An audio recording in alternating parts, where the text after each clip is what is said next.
irmãos, a paz do Senhor. Deus é bom e a sua misericórdia dura para sempre. Quero externar a minha alegria, minha gratidão a Deus pela oportunidade que Ele nos concede, de uma vez mais estar em sua presença para render a Ele toda a honra, toda a glória e todo o louvor, pois só Ele é digno de toda aceitação. Você que tem Bíblia, por favor, segundo livro dos Reis, capítulo de número 6, nós destacaremos a partir do versículo 1. Enquanto você localiza a referência bíblica, quero externar a minha gratidão ao príncipe de Deus, pastor Zilmar Miguel, e sua muito digna esposa, irmã Maria Inês, e também ao nosso amigo, companheiro, pastor Adriano, sua esposa, irmã Roberta. Deus abençoe a vida dos senhores, viu? Fico grato pela oportunidade e eu louvo a Deus por ter vocês como amigos, companheiros de ministério e poder fazer parte dessa obra. Muito obrigado, tá bom? Deus abençoe a vida do pastor Valdir, pastor Travasso, pastor Jairo, toda a coordenação do Congresso dos Gideões. Deus abençoe a vida de todos, tá? Eu me faço acompanhado da minha esposa, cantora Jéssica, alguns já conhecem, minha rainha, tá bom? Quem encontrou a referência bíblica, celebre a Deus dizendo amém. Capítulo de número 6 do segundo livro dos Reis, versículo de número 1, está escrito assim: E disseram aos filhos dos profetas a Eliseu: Eis que o lugar em que habitamos diante da tua face se tornou pequeno demais para nós. Vamos, pois, até o Jordão, e tomemos de lá cada um de nós uma viga, façamos ali um lugar maior para a nossa habitação. E ele disse: Ide. E disse um: Serve-te de ires com os teus servos. E ele respondeu: Eu irei. E foi com eles, e chegando eles ao Jordão, cortaram madeira ou viga. E sucedeu que, derribando um deles uma viga, o ferro caiu na água. E clamou e disse: Ai, meu senhor, homem de Deus, porque era emprestado. E disse o homem de Deus: Onde caiu? E mostrando-lhe ele o lugar, tomou um pau, lançou ali e fez nadar o ferro. E disse: Levanta-o. Então ele estendeu a sua mão e o tomou. E você celebre a Deus dizendo amém. Assentai-vos, por favor. Quero fazer menção aqui do meu pastor presidente, pastor Gesiel Siqueira, sempre me acompanhando, 4º ano aqui nos Gideões, e ele sempre me acompanhando, né? Fazemos parte da Assembleia de Deus do Mutirão, em Belfor Roxo, no Rio de Janeiro. Mais uma vez, pastor Joelso está por aí. Deus abençoe a vida de todos, né? Mihai, Ezequiel, Tiago, pastor Maurício, pastor Rodrigo, Maurício, todos que aqui estão, pastor Natan. Deus abençoe a vida de cada um, tá bom? Queridos, o texto que nós tomamos por exposição é um texto muito familiar. É claro, precisamos partir de um princípio que Deus ele sempre respeitou a sua hierarquia, e olhar para o Antigo Testamento é entender que 2 ministérios são de suma importância. O primeiro ministério, o ministério sacerdotal. O segundo ministério, o ministério profético. O sacerdote tem por missão pegar aquilo que o povo entrega para ele e entregar a Deus, a saber, o sacrifício. Já o profeta tem a missão de pegar aquilo que Deus entrega para ele e entregar ao povo, a saber, a sua palavra. Deus, dentro da sua hierarquia, sempre levantava um profeta por vez. É claro que Deus também usava um no Reino Norte e outro no Reino Sul. Mas, no mesmo reino, Deus normalmente usava um por vez. Claro, com as suas exceções, como no caso de Jeremias, que Jeremias profetizava nas partes altas de Jerusalém, e a profetisa Uda profetizava nas partes baixas. Mas logo Deus ele sempre usava um por vez. Até porque o profeta é a boca de Deus falando na terra. O profeta que está em evidência aqui é o profeta Eliseu. Eliseu, para quem não sabe, é o sucessor do profeta Elias. Eu costumo dizer que dura foi a tarefa para Eliseu substituir o profeta Elias, porque Elias não é um dos profetas do Antigo Testamento. Elias é o profeta do Antigo Testamento. Elias, ele é um profeta que, como os profetas maiores, a saber, Isaías, Jeremias, Ezequiel e Daniel, também ganha uma nomenclatura, mas os 4 profetas maiores escreveram, ou livros foram atribuídos a eles, e eles ganham uma nomenclatura. Ezequiel, o profeta das visões. Daniel, profeta da sabedoria. Jeremias, o profeta chorão das lágrimas ou das lamentações. Já Isaías, o profeta messiânico. Já o profeta Elias nada escreve, alguém vai dar uma nomenclatura a ele de ser o leão dos profetas. Por quê? Porque Elias, ele é considerado o maior dos profetas do Antigo Testamento. Elias, embora não apareça no cenário bíblico mostrando a sua árvore genealógica, isso para um judeu é de suma importância, Elias aparece confrontando o maior rei, ou o mais perverso que já teve em Israel, a saber, o rei Acabe e a sua esposa Jezabel. Elias, ele aparece quando o cenário está caótico, profetizando segundo a sua própria palavra. Então Elias, ele é o leão dos profetas, assim como o leão. Ele é símbolo de força máxima na selva, assim como o leão é símbolo de força na floresta. Elias, ele é o leão dos profetas. Elias é tão considerado, mas tão considerado, que ele é o profeta que não provou da morte. Foi elevado aos céus em um redemoinho. Elias, ele é diferenciado ao ponto de depois de Elias, até depois de Elias subir aos céus, o nome dele clamar com muita força. O profeta Malaquias, no capítulo 4, versículos 5 e 6, ele profetiza falando sobre João Batista, dizendo: eis que envio diante de vós o profeta Elias, e converterá o coração dos pais aos filhos, dos filhos aos pais, antes que venha o terrível dia do Senhor. Esse Malaquias falava de João Batista, mas se utilizando da figura de Elias. Jesus um dia, ele aponta para João, no meio do povo, e diz: se quiseres dar crédito a João, esse é o Elias que havia de vir. Então dura foi a tarefa para Eliseu substituir o maior profeta que já passou no Antigo Testamento. Por quê? Porque quando você substitui alguém que alcançou o ápice no que lhe foi proposto a fazer, é difícil, porque sempre será comparado. Quando você substitui alguém que foi um fracasso, o mínimo que se faz, você consegue superar. Então Elias, alcançando o ápice, Eliseu repousa sobre ele uma árdua tarefa. E é por isso que Eliseu, ele vai fazer um pedido especial. Ele olha para Elias antes de Elias ser levado e diz: eu quero porção dobrada do que está sobre ti. O que Eliseu está dizendo é: o que o Senhor tem eu quero em dobro. Alguém vai dizer assim: ah, é um ar de inveja. Ele está invejando aquilo que Elias tem. Não, aqui é um ar de respeito. É um tom de respeito. É reconhecimento. Eliseu está dizendo assim: eu quero o que o Senhor tem, porque eu entendo, para fazer o que o Senhor faz, é só tendo aquilo que o Senhor tem. Elias olha para Eliseu e vai dizer, ou melhor, e vai dar uma condicional. E a condicional é: se me vires sendo tomado sobre ti, tal coisa receberá. Daí, Eliseu não vai desgrudar mais de Elias.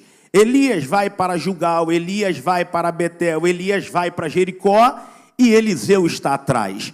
Ele não vai desgrudar de Elias, ao ponto de Deus perceber que chega o momento dele levar Elias ao céu. E o que é que Deus vai precisar fazer? Mandar uma carruagem de fogo. Para quê? Para levar Elias? Não. Para separar Elias de Eliseu. Porque Elias não é elevado aos céus em uma carruagem de fogo. Ele é elevado aos céus em um redemoinho. Mas quando Eliseu cai por um lado enquanto a carruagem de fogo passa, diz a Bíblia que Elias é levado em um redemoinho. E é aqui que quando Elias está subindo, a capa de Elias vem caindo e a capa cai na frente de Eliseu no chão. A pergunta é, por que a capa não cai sobre o ombro de Eliseu? Haja visto que Eliseu daria prosseguimento ao ministério de Elias. Porque a capa não cai na mão de Eliseu. No entanto, era ele que daria prosseguimento no ministério de Elias.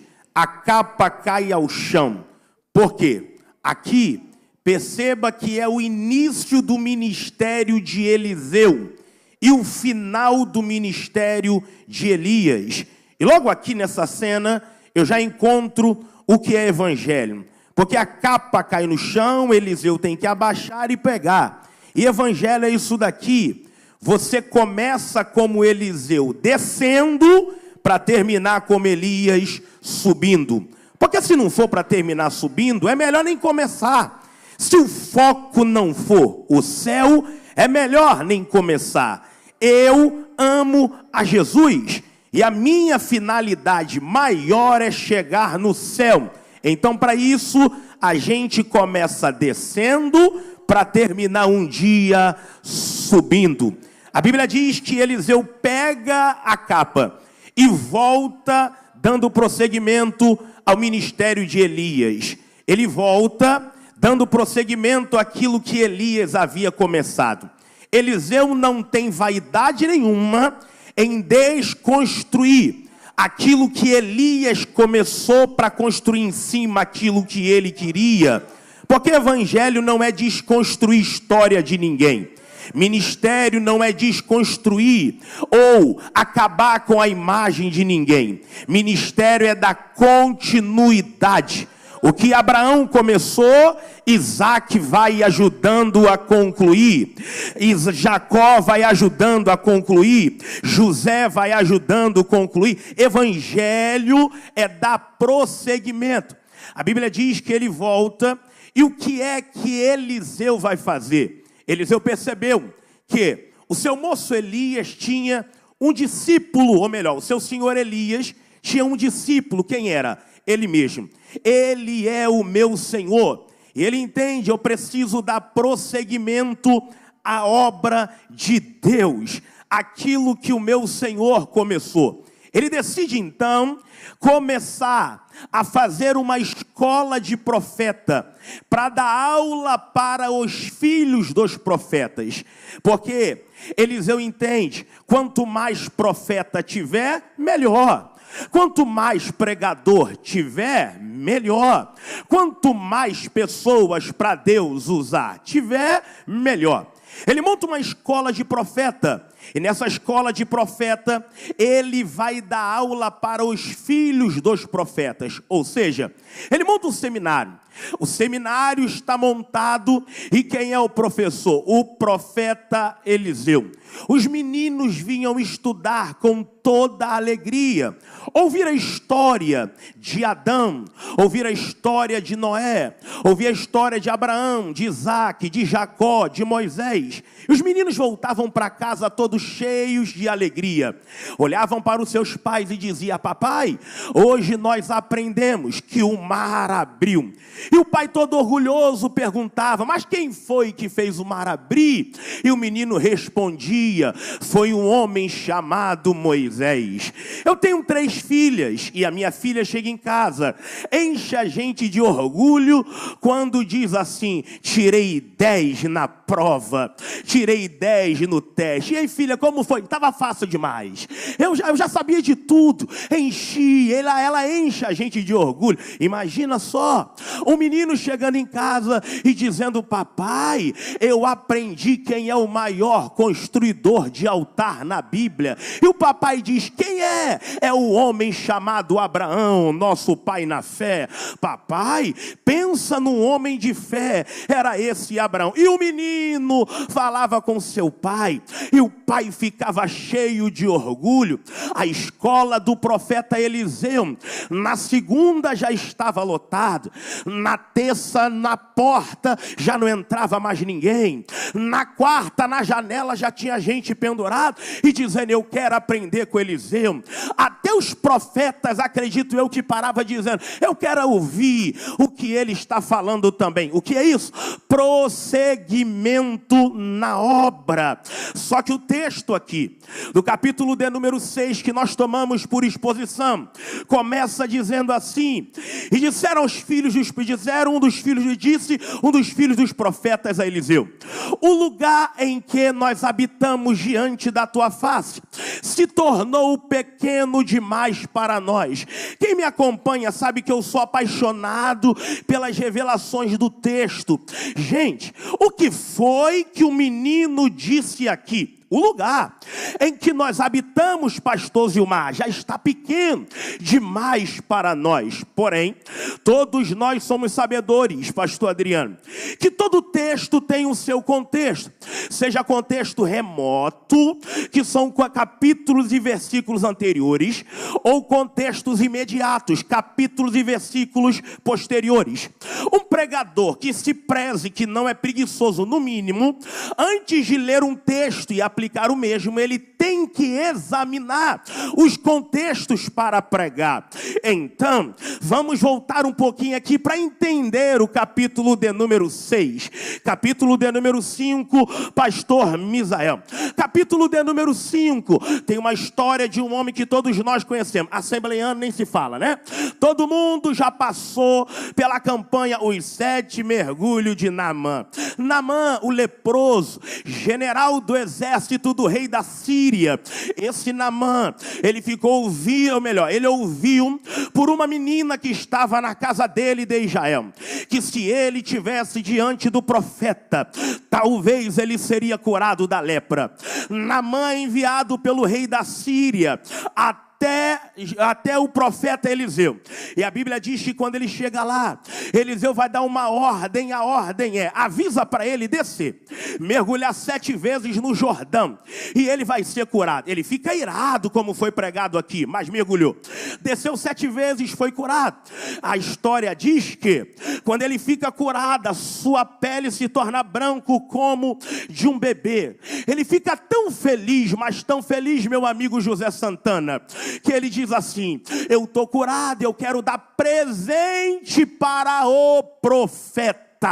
Ele pega ouro, Giovanni, ele pega prata, pega vestes, e ele vai entregar o profeta, meu amigo Bruno.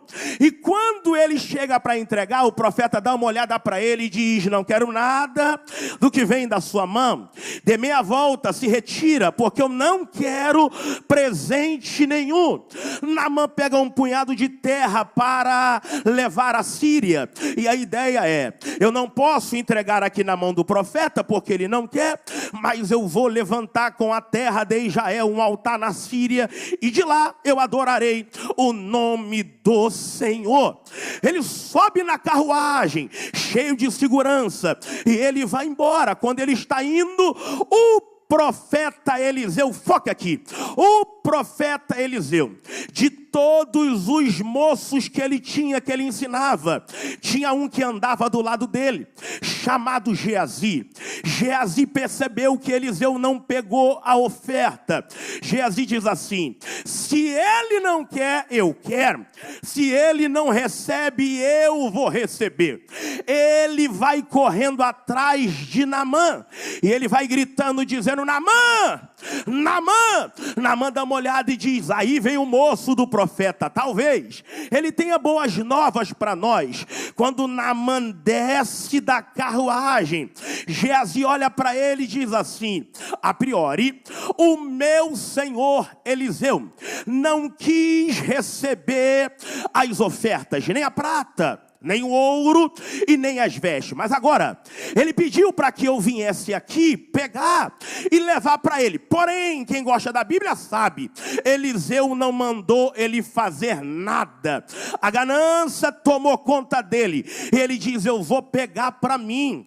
Eu vou ficar logo rico, vou fazer meu pé de meia e vou deixar bem escondidinho. Quando ele fala, Naamã com maior inocência entrega a ele.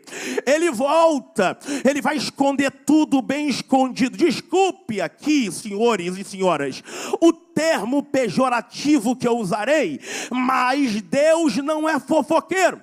Naquele dia ele decidiu contar tudo no pé do ouvido de Eliseu. Eliseu já sabia de tudo quando ele encontra Eliseu.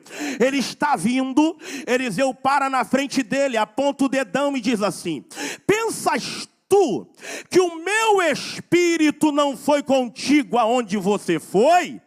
Pegar o que você pegou e fazer o que você fez? Eu acho que ele mudou de cor, ficou branco, rosa, amarelo, azul, vermelho, estatalou o olho, mas vamos ao texto, versículo de número 27, do capítulo de número 5, o último versículo do capítulo de número 5, está escrito assim, e a lepra que estava em Naamã se apegará Geazi, a ti e a tua descendência para sempre. E o texto diz, e ele saiu da presença de Eliseu, leproso, branco como a neve. Olha para cá, ele não pode voltar mais para a escola de profeta, pastor Luciano. Por que não? Porque Levítico capítulo de número 13 nos ensina que o leproso tem que ir para um lugar chamado leprosário,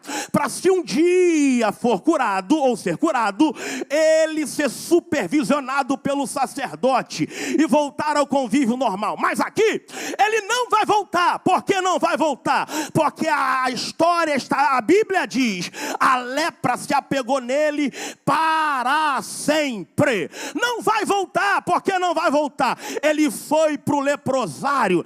Imagina Eliseu olhando para ele e dizendo assim, pode ir para o ambiente da lepra, porque é lá que você vai ficar.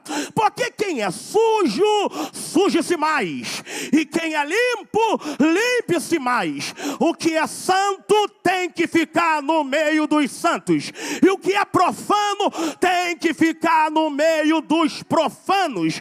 É Deus dizendo, eu vou começar a separar quem é limpo e quem é sujo. Eu vou começar a preparar leprosário para colocar os leprosos.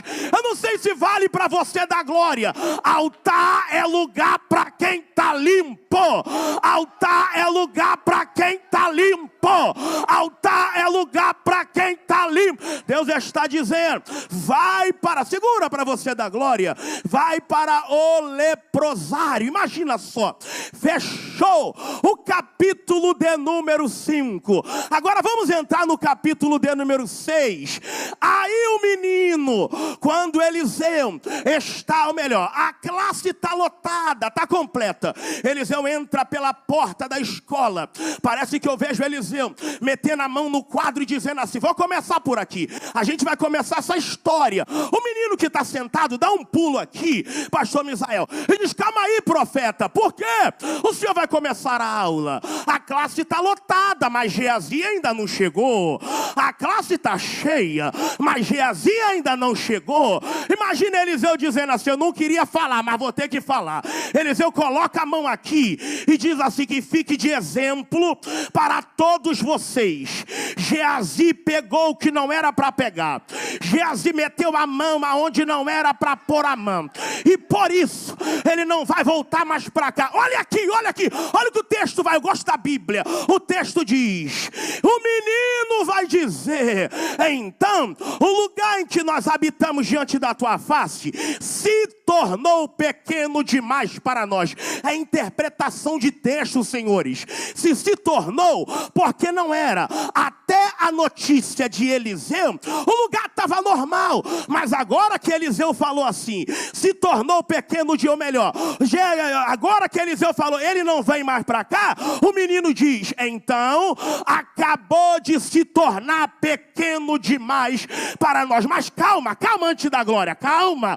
Por quê, pastor Vilmar? Se o lugar está completo, uma pessoa sai, o lugar não fica pequeno, o lugar fica espaçoso, sobrou uma cadeira, mas aqui é quem saiu, aqui vai de quem foi embora.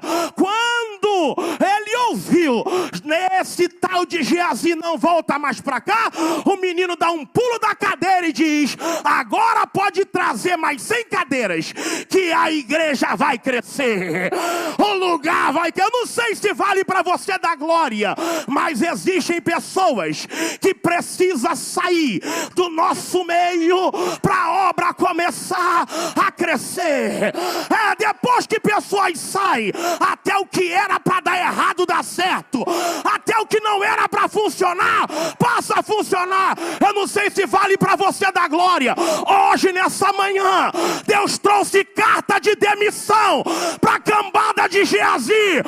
Hoje Deus vai começar a arrancar o Geazi da obra. Eu vou deixar você adorar, vai. Eu vou deixar você adorar, vai.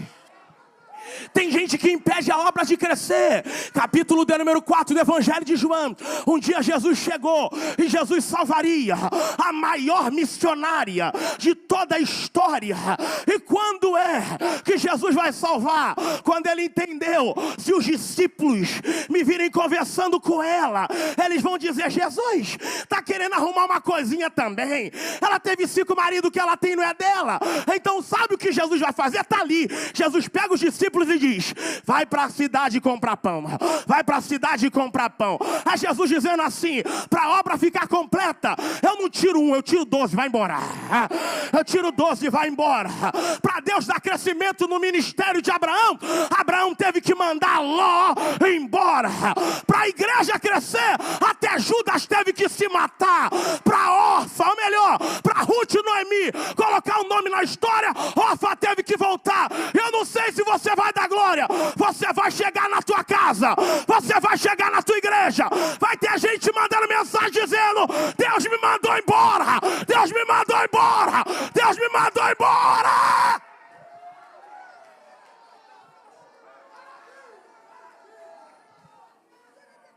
Jesus, Jesus, Jesus. Calma, porque o tempo vai embora. É Deus dizendo assim, eu vou tirar quem tem que tirar, eu vou mandar embora quem tem que mandar embora. Eu sei que tem Geazi que mexe com o nosso coração, eu sei que tem Geazi que mexe com o nosso sentimento. Aí a irmãzinha fica assim, ai, mas eu amo tanto Geazi, ele tem um corpo. Ai, mas eu amo tanto essa Geazi. Mas você não percebeu que depois que você começou a namorar com ele, você ficou mais carnuda? Você não percebeu que depois que ele entrou na tua vida, a coisa começou a desandar? Você não percebeu que depois que você começou a se relacionar com certo Geazi, a coisa parou de funcionar? Você largou a obra missionária, você parou de ser crente, deixou de ser crente. Aí fica por aí e fala, mas por quê? Deus não me dá oportunidade. Porque Deus não dá oportunidade para quem tem aliança com Geazi. Deus não dá oportunidade para quem tem aliança com quem não tem que estar. Deixa eu dizer uma coisa, quebra essa aliança que você tem com Geazi. Mas Geazi é famoso, o problema, eu não quero famoso, eu quero santidade, santidade, santidade, santidade, santidade.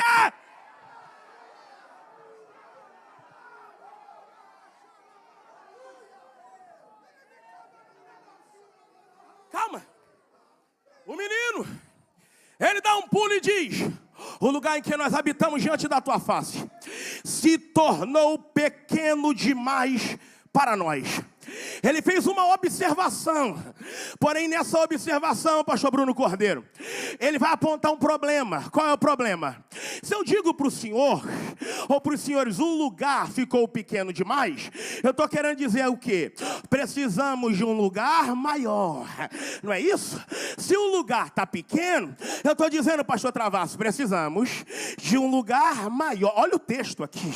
O texto, quando ele diz, ele nem espera o pastor Eliseu responder, ele nem espera o líder Eliseu responder, ele mesmo diz, o lugar ficou pequeno, aí ele diz, vamos até o Jordão, para construir um lugar maior para a nossa habitação. Por quê? Porque quem é capaz de apontar problema, tem que ser capaz de apontar solução para o mesmo. Quem é capaz de apontar problema, tem que ser capaz de apontar, por quê? Não dá para ficar do lado de crente que vê problema em tudo. Ele vê problema no pregador de 9, ele vê problema no pregador de 11, ele vê problema no pregador das 3, ele vê problema no pregador das 5, ele vê problema no pregador das 7, vê problema em tudo. Você já viu que tem gente que numa altura dessa, deve estar na internet assim, o pregador grita demais, tem gente, mas eu não sei pra quê, pedir tanta oferta, fica pela internet, falando mal de todo mundo, é crente mal amado, é desigrejado, que não tem pastor, fica falando mal de obra missionária, falando mal da obra de Deus, mas não sei pra quê, pedir dinheiro, quem tá dando é você, se você não tá dando, fique quieto, olha aqui, não dá pra aguentar esses tipos de obreiros que não faz nada pra ninguém, não dá pra aguentar esses tipos de líder que não faz nada pra ninguém, ele só quer cruzar a perna, cruzar braço, o ventilador tá quebrado, eu não sei por que tá quebrado, porque você não foi ajeitar, porque quem aponta problema tem que apontar solução, não dá pra aguentar pessoas que ficam de, vem pra quê? Cantor ruim demais, tu canta o quê? Pra você falar que alguém cantou ruim, pregou demais, pregou nada, você prega o quê? Pra falar que alguém pregou, a obra tem que crescer, irmão, eu tenho que dar a mão pra você e falar, vai crescer!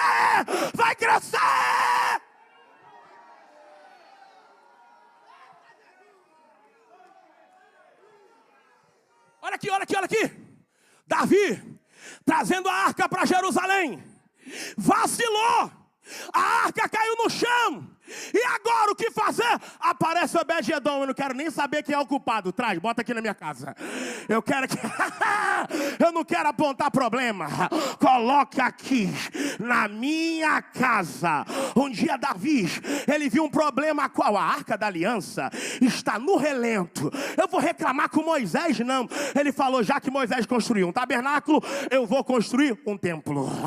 Aí Deus diz, não vai construir. Aí Davi diz assim, eu também não vou reclamar, Senhor, eu posso pelo menos desenhar, porque se tu não constrói nada, desenha alguma coisa pelo menos, faça alguma coisa pelo menos, você tem que construir, não dá para ficar reclamando, apontando tudo, olhando tudo. Deus está dizendo assim, eu quero alguém que faça a obra crescer. Quem aponta o problema precisa apontar a solução. E a proposta é, desçamos ao Jordão e cada um de nós cortará uma viga. Olha para cá. Cada um de nós cortará uma viga. Olha a proposta, pastor Natan. Vamos descer? Mas cada um corta a sua.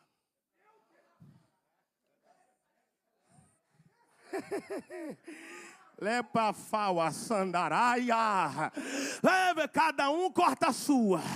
Pastores, alguém vai cortar pregando, outro vai cortar tirando oferta. Pastor Zilmar vai cortar pastoreando, liderando. Outros vão cortar cantando. Mas cada um precisa fazer a sua parte.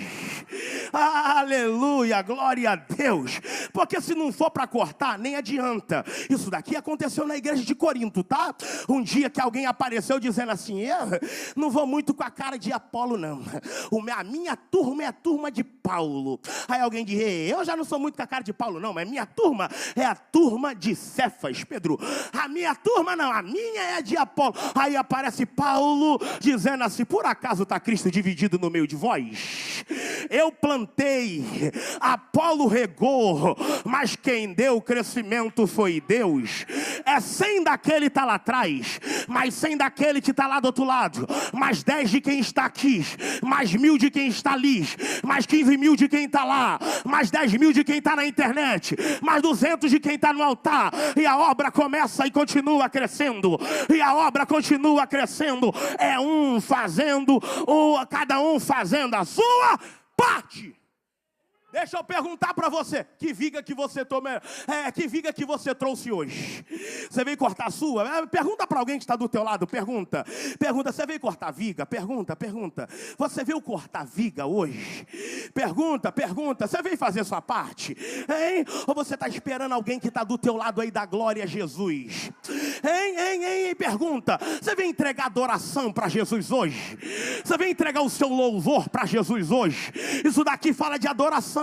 Porque quando você chega num culto como esse, você tem que fazer de tudo para adorar, minha filha.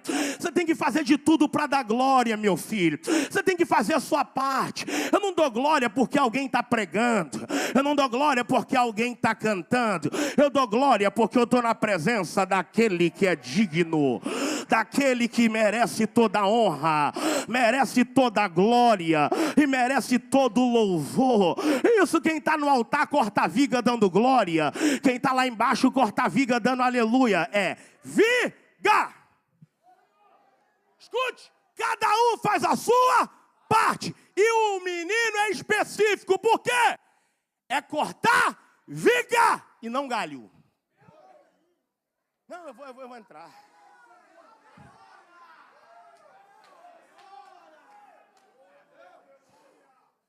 É viga e não galho. Não adianta vir com galho, porque a obra fica de pé com viga. Olha aqui, porque quem é galho, quem quer entregar galho, quer arrumar confusão. Você já viu que galho é aquilo, galho é desse jeito. Você já brincou ou já fez fogueira quando você era mais novo? Já fez?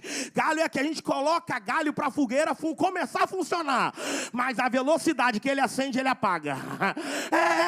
Na velocidade, quem é mais inteligente? Na minha época que eu fazia fogueira, eu arrumava batata no papel laminado e colocava do lado de uma viga, de uma tora, de um tronco assim, colocava lá, porque eu sei, galho vai apagar, mas a viga de manhã vai estar pegando fogo lá, de manhã vai estar pegando fogo lá, à tarde vai estar pegando fogo lá. Deixa eu falar uma coisa aqui, Deus vai começar a diferenciar, destacar quem é viga e quem é galho, quem é viga e quem, deixa eu ver quem é viga aqui, já tem uma viga lá atrás que levantou a mão dando glória, outra aqui na frente que levantou a mão dando glória, já tem lá em cima, lá na galeria, levantando a mão dando glória, aqui no altar tem viga, levantando a mão dando glória, porque quem é galho, cruza dedo, cruza orelha, cruza tudo, faz figa para não dar certo, pro companheiro ir mal, pra mensagem não fluir, mas quem é viga está dizendo, usa Jeová,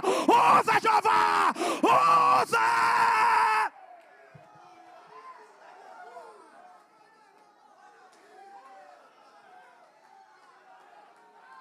Deixa eu continuar, que eu ainda tenho 10 minutos. Olha aqui. Vamos descer ao Jordão para construir um lugar maior. Por que Jordão?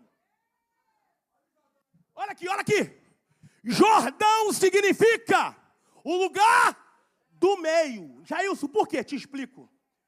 Jordão fica entre o monte Hermon, lá em cima, e o Mar Morto aqui embaixo. Você vai dar glória agora. O menino diz, vamos até o Jordão. Gente, eu já estive no Jordão. Eu já fui. Jordão nada mais nada menos é. A água que passa pelo Jordão é o degelo do Monte Hermon. O gelo que derrete. Passa pelo Jordão e deságua no Mar Morto. Por que não no Hermon? E sim no Jordão. Por que não no Mar Morto? E sim no Jordão. Porque o Jordão é abastecido da água que vem de cima. E a gente só é alguma coisa se for abastecido daquilo que vem de cima. Eu gosto do texto. Eu gosto, Pastor Zilmar, o senhor só chegou aqui porque o senhor é abastecido daquilo que vem de cima. Pregador, não fique se martirizando. Eu preguei bem, eu preguei mal, eu não preguei muito, eu preguei muito. Você chegou aqui porque você é abastecido daquele que vem de cima.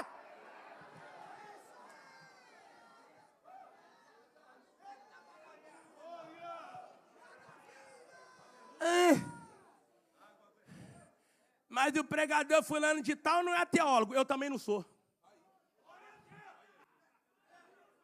Mas eu sou abastecido daquele que vem de cima. E outra. Não sou teólogo, não é porque... Jailson não se forma. É porque eu não quis ser. Eu não quero ser. Por que não? Porque teólogo... Teologia, nada contra. Eu ouço os teólogos, eu aprendo com eles. Mas teologia, forma, doutor, pregador, é experiência.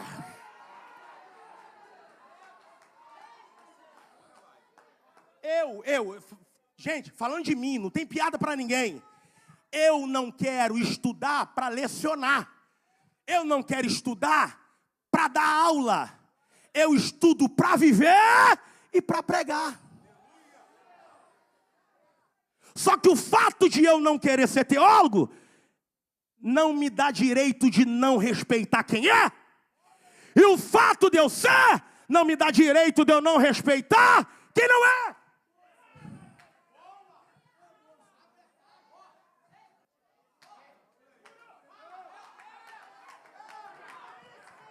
Tem teólogo aqui, tá pulando dando glória a Deus. Tem gente que não é teólogo aqui, tá pulando dando glória a Deus. Tem gente ali embaixo que é teólogo, tá pulando dando glória a Deus.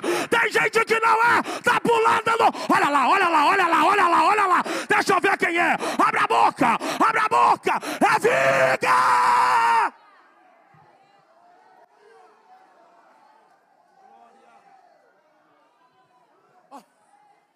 Aqui.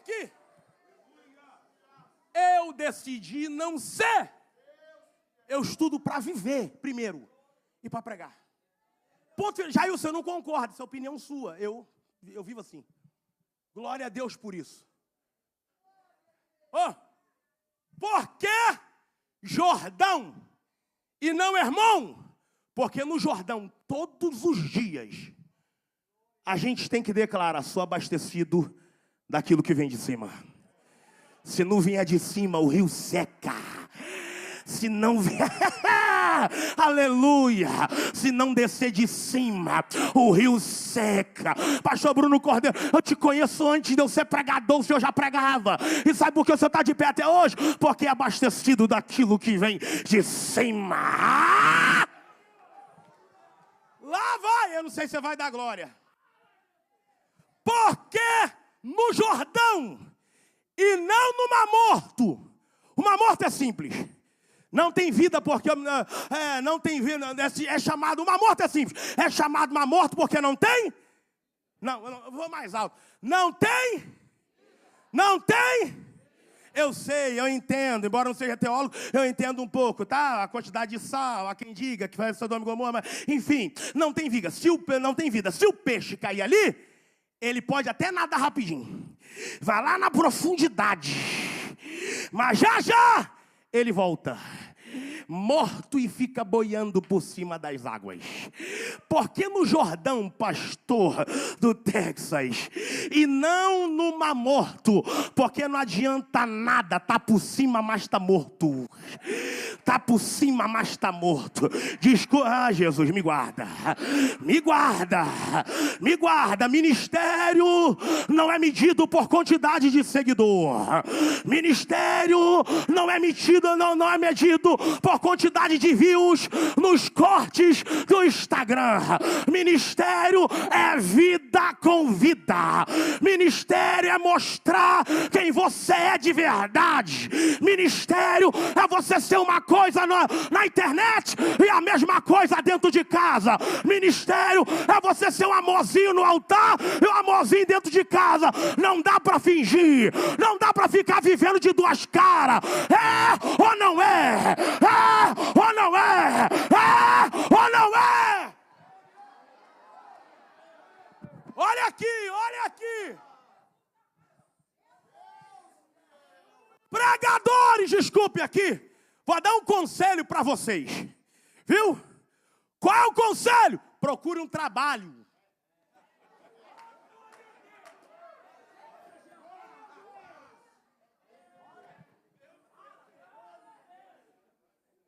Vai empreender, vai fazer alguma coisa da vida. Vai fazer alguma... Mas eu sou muito abençoado por onde eu passo. Mas se eu não ganhar oferta, a minha família vai comer, vai beber, vai dormir, tem plano de saúde, casa para morar. Eu não dependo de oferta. Desculpe. Eu tenho experiência com o que eu estou falando. Durante um tempo da minha vida eu vivi de oferta aqui, ó. Pastor Gesiel, meu pastor. Fiquei asmático o ano todo, não aguentava mais pregar. Não tinha um pastor que me ligou para me dar uma oferta sem estar no altar. Ah lá, ó, aqui, ó. Pegou o cartão de crédito dele. Aqui, vai lá se cuidar, porque nem dinheiro eu tinha. E outra. Não era por falta de desejo de trabalhar, eu trabalho desde meus 11 anos de idade. Eu tive meu pai assassinado. Eu vi minha vida e eu fiasco ao fundo do poço. Morei de favor na casa dos outros. Eu trabalhei sempre, subi nos morros do Rio de Janeiro, vendendo desinfetante, cloro. Eu tenho a minha coluna que talvez eu tenha que operar. Eu já vi a minha mãe chorar de dormir no chão e colocar eu e meus 12 irmãos para dormir no colchão de solteiro. Eu já passei por prova. Não foi por falta de desejo de trabalhar, foi porque Deus não abriu a porta. Eu vou falar. Pregador, não depende de povo.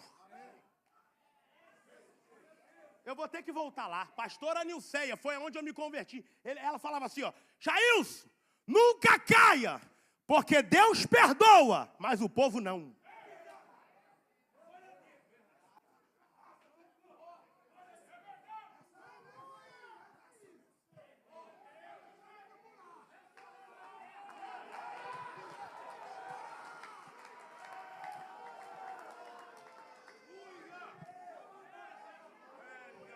Quer uma verdade?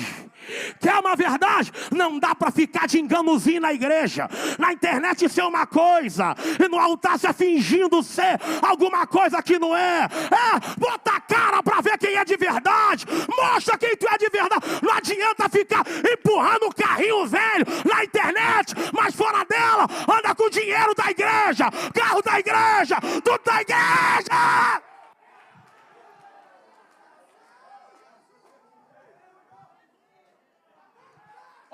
Olha aqui. Eu digo para o meu pastor, está aqui. O senhor é corajoso. Os pastores que eu conheço são corajosos.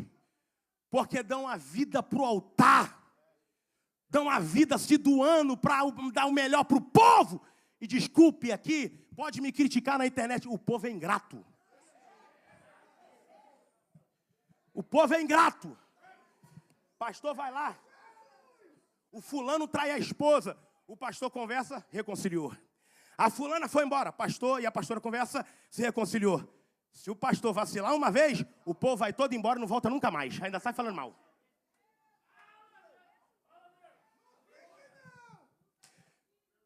É conselho, viu? Não é denúncia. E nem direta. Deus não está em ministério que você fica por aí rodando tudo. Fotinha. Eu e a minha esposa.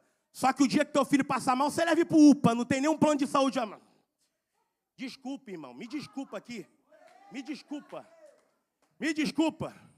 Eu estou aqui agora, graças a Deus. Tem coisa funcionando lá. Eu tenho um monte de colaborador trabalhando lá. Então é conselho para vocês: prega, viaja tudo quanto é lugar, mas faz o pé de meia com o trabalho de vocês. Viu? Faz o pé de meia com o trabalho de vocês. Quem tem que viver de verdade da obra é pastor local. Eu penso assim, é pastor local, porque nós pregadores podemos trabalhar sim, correr atrás sim, mas eu não vendo pão, tá bom, mas vive da padaria. Então é melhor pegar e fazer alguma coisa.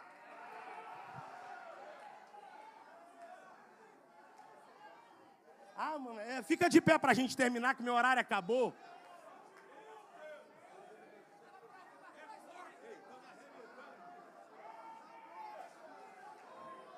Faça corte, pode fazer, critica o que quiser criticar.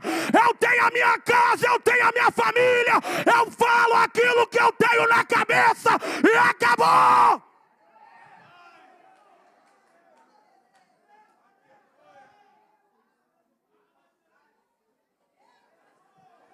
Graças a Deus eu posso falar, não vivo de oferta. Eu não vivo de oferta. E outra, sou muito bem abençoado por onde eu passo, mas não vivo de oferta. Desculpe aqui, vamos lá, deixa eu... Aqui, a Bíblia diz que eles começaram a trabalhar, não tem tempo para terminar. Mas a Bíblia diz que quando um está cortando, pá, pá, pá, o ferro do machado caiu. Repita comigo, o ferro caiu. Aí o menino gritou assim, ó: ai, meu senhor, caiu. E era emprestado. Aí a gente fica julgando. Fulano deixa cair. Fulano deixou os super crentes, os porteiros do céu. Caiu, caiu, caiu. Caiu, os grupos de WhatsApp começam a bombar. Caiu, caiu, caiu. Caiu, caiu, caiu. Irmão, a gente arruma motivo, né? Caiu porque bateu errado. Caiu porque estava frouxo. Caiu porque a cunha não estava. Caiu por quê? Caiu porque estava trabalhando. Ponto. Está sujeito a cair quem trabalha. Está sujeito a cair quem trabalha. Deixa eu fazer uma pergunta aqui, no altar que está mais perto de mim. Alguém aqui nunca dirigiu na vida? Não é habilitado, nunca dirigiu? Levanta a mão. Alguém? Alguém aqui? Alguém aqui nunca dirigiu? Alguém? Alguém? Alguém? Pastor, você nunca dirigiu? Já bateu com o carro alguma vez? Não, porque nunca dirigiu. Agora pergunta quem já dirigiu. Eu já capotei, eu já rodei, eu já fiz... Por quê? Porque eu dirigi. Só bate com o carro quem tira o carro de casa para dirigir. Eu vou ficar dando motivo que caiu? Aqui está o segredo. Por qual é o segredo? Quando ele deixou cair, ele gritou: Eliseu, caiu! Porque vergonha não é deixar cair. Vergonha é continuar trabalhando só com cabo, fingindo que nada aconteceu.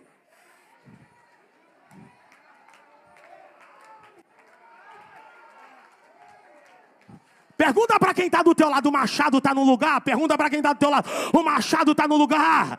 Pergunta para quem está do teu lado, o machado está no lugar?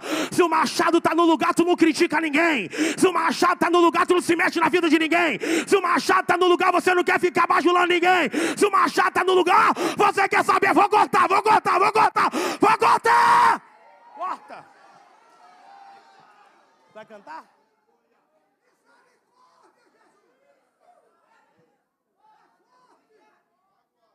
Minha esposa vai cantar. Olha aqui.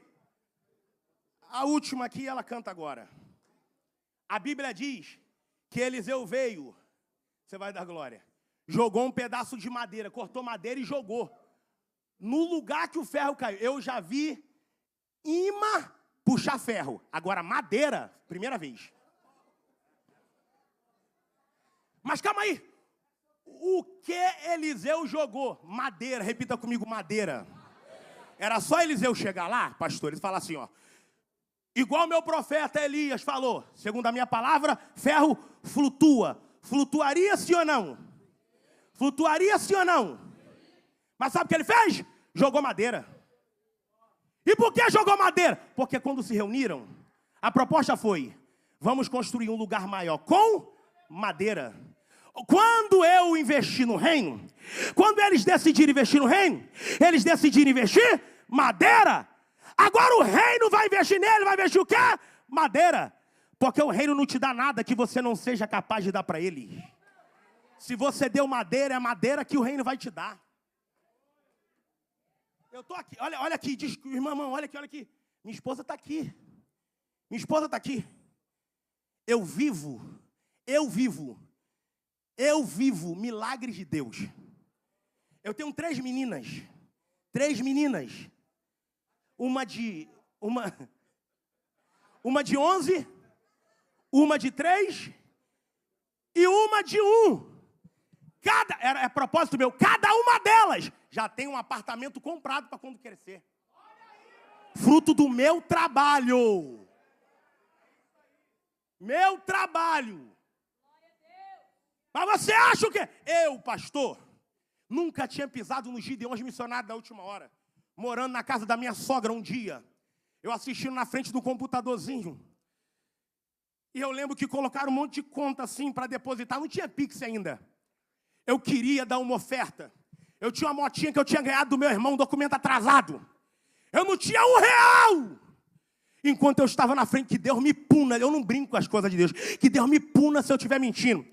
Do nada eu meti a mão no bolso, peguei o documento da moto. Quando eu olhei dentro, R$50. Eu falei, vou fazer festa, não tem dinheiro nenhum. Aí Deus falou comigo, esse dinheiro não é seu. Eu peguei a moto, fui no banco Itaú de Belfor Roxo, depositei o dinheiro e entreguei aquilo que não era meu. Antes de pisar aqui nos Gideões, eu nunca pisava aqui. Saudoso pastor Wesley, eu já conhecia pastor Wesley. Eu lembro que um dia, minha esposa está aqui. Eu lembro que um dia eu depositei uma oferta missionária para um missionário da África, que eu não sei quem é. E ele me mandou um áudio, pastor Wesley me mandou um áudio, o missionário chorando e falando assim, pastor, era o que eu precisava para fazer óculos para mim e para minha família, ler a palavra de Deus. Eu vivo o que eu vivo hoje, não é porque eu sou bom. Primeiro, é porque eu sou abastecido lá de cima. Segundo, é porque tudo que a gente coloca na obra, a obra faz devolver para nós. O que eu vivo hoje, eu tenho certeza, eu não sou um bom pregador. Mas se eu estou o 4º ano pregando aqui, não é porque eu sou bom, é porque eu sou abastecido lá de cima. E se eu não recebesse o convite, é porque eu sou abastecido lá de cima.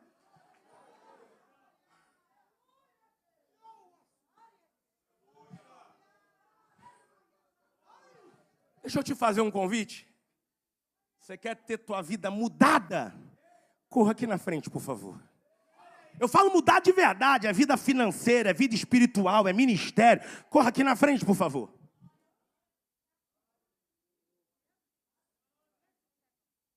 Pode vir aqui na frente. Olha aqui. Spurgeon diz assim. Pode pregar de Gênesis a Apocalipse. Se não tiver Jesus, é balela. Então eu vou terminar minha mensagem aqui. Ele joga um pedaço de madeira. Para quê? Pergunta, para quê, pregador? Para tirar o machado, ou o ferro do machado que estava no fundo do rio, pastor Zilmar. Jordão é água barrenta, no fundo é lama. Eu já pisei lá. Tinha que ser madeira.